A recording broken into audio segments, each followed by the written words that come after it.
नमस्कार मैत्रिणींनो, रंजना किचनमध्ये तुमचं अगदी मनापासून स्वागत आहे।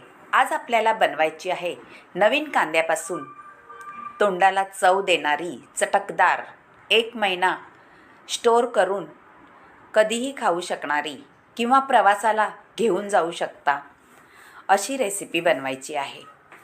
नक्की व्हिडिओ संपूर्ण पहा।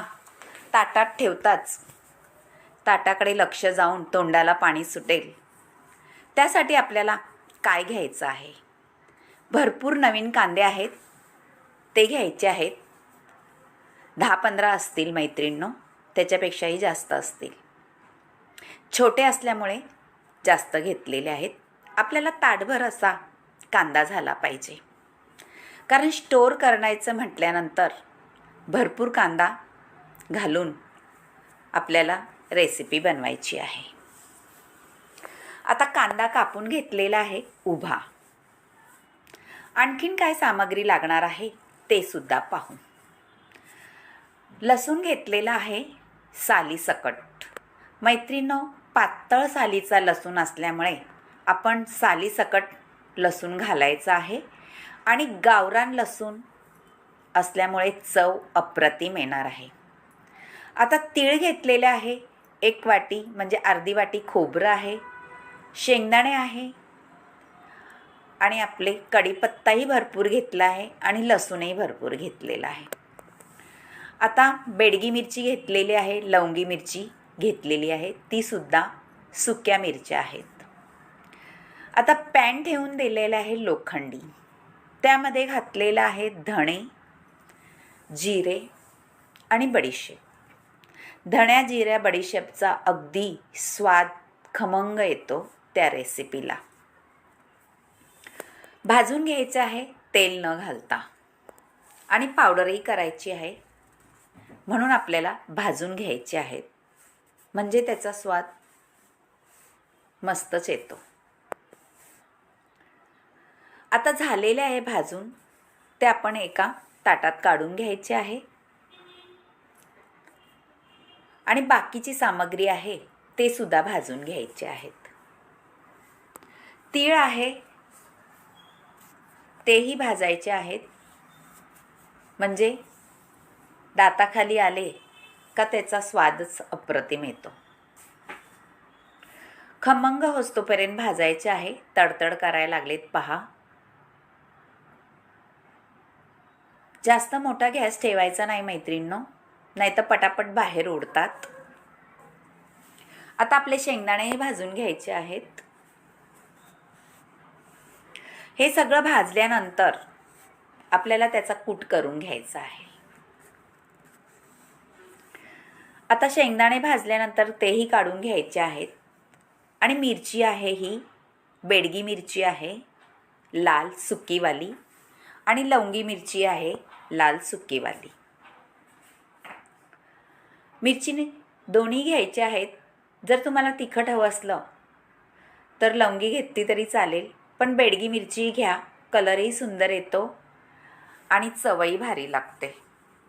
मिरच्या भाजायला तेल घालायचं आहे, म्हणजे ठसका येत नाही जास्त घरामध्ये, आणि मिरचीचा कलरही सुंदर येतो।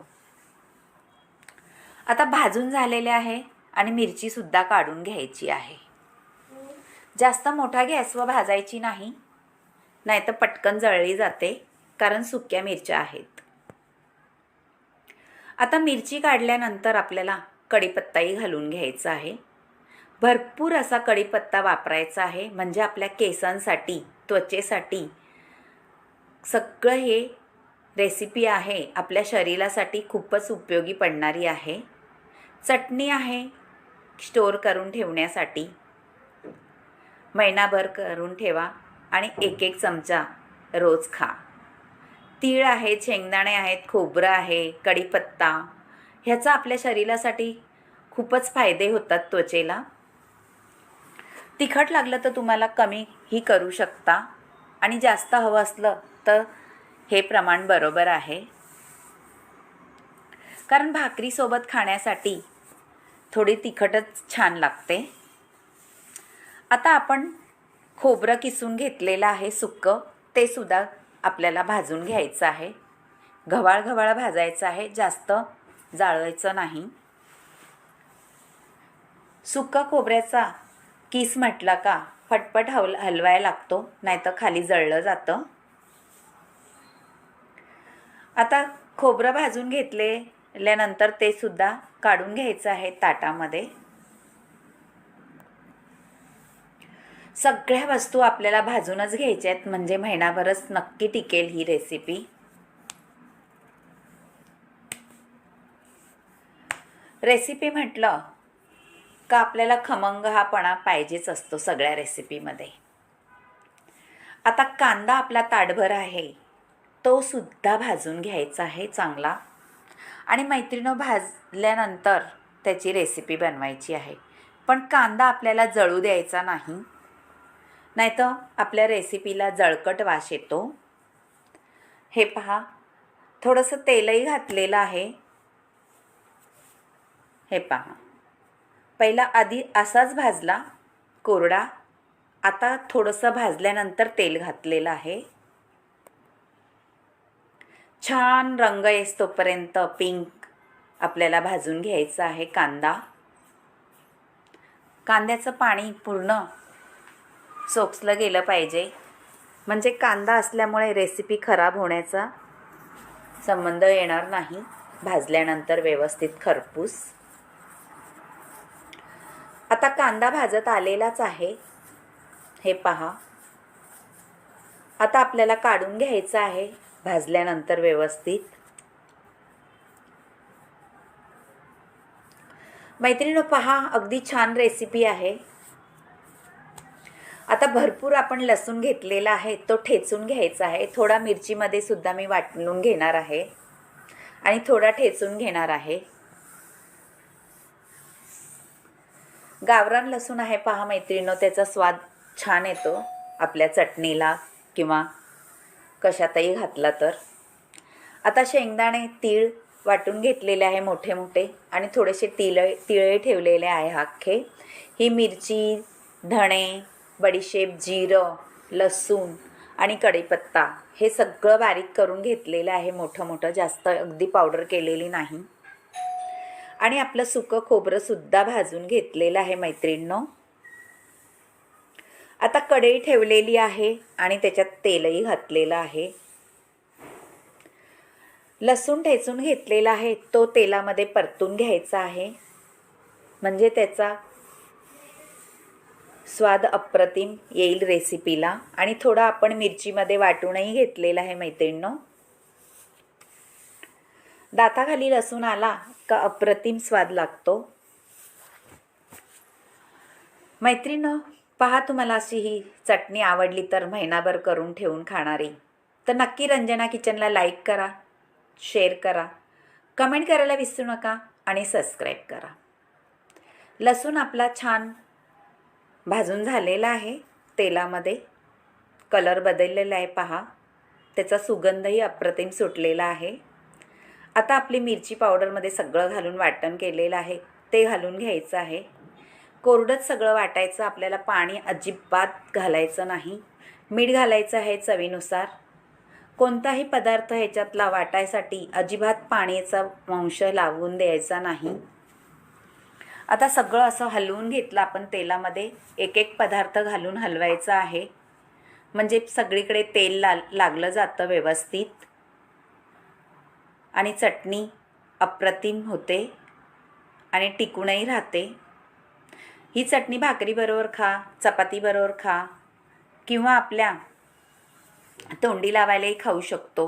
प्रवासालाही तुम्ही 2-3 दिवस गेलात तरीही घेऊन जाऊ शकता. आता सगळे मसाले आपले एकत्र झाल्यानंतर कांदा भाजून ठेवलेला तोही एकत्र करायचा आहे व्यवस्थित. कढीपत्ताही त्याच्यात घातल्यामुळे आपल्या त्वचेसाठी अप्रतिम हा पदार्थ होणार आहे. व्यवस्थित कांद्यामध्ये परतून घेतल्यानंतर आपल्याला थंड झाल्यानंतरच भरून ठेवायची ही चटणी, अगोदर भरायची नाही. कारण अगोदर भरली तर गरम वाफेमुळे वाफ येईल आणि पाणी त्याच्यात जमा होईल आणि आपल्या पदार्थाला बुरशी लागेल मैत्रिणींनो. आता झालेली आहे आपली ही चटणी तयार. नक्की करून पहा. तुमच्या मैत्रिणींसोबतसुद्धा हा व्हिडिओ शेअर करा. आवडला तर एक कमेंट जरूर कळवा. थोडीशी हळद घालते म्हणजे कलर भारी येतो दिसायला. आणि परत परतून घ्यायची आहे. परतायचं हायगाई करायची नाही मैत्रिणो, कारण टिकवणीचा पदार्थ आहे. बाय मैत्रिणो, आता भेटूया अशाच नवनवीन रेसिपीमध्ये. तोपर्यंत आपल्या कांद्याच्या चटणीचा स्वाद घ्या आणि कमेंट जरूर कळवा. तुमची घरचं चॅनल असल्यासारखं मला तुम्ही एक कमेंट तुमच्या मनातली जरूर कळवत जा. वाचायला खूप आवडतं आणि तुमची कमेंट ऐकूनही भारी वाटतं. वरून तीळ घातलेले आहे अख्खे आणि झालेली आपली चटणी. अशी चटणी केली तर तोंडाची चव तर वाढेल, पण कोणी पाहुणे आले तर ताटात ठेवायला सुद्धा भारीच वाटते.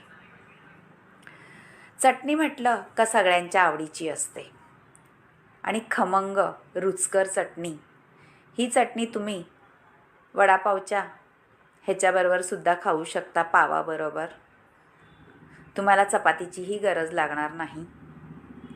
बाय बाय मैत्रिणो. आता घ्या चटणीचा स्वाद आणि कमेंट जरूर कळवा. सबस्क्राईब केली नसली तर सबस्क्राईब करा. मैत्रिणींनासुद्धा सांगा जर तुम्हाला माझे व्हिडिओ आवडत असले तर. कुठून पाहता हे सुद्धा सांगा. Bye bye.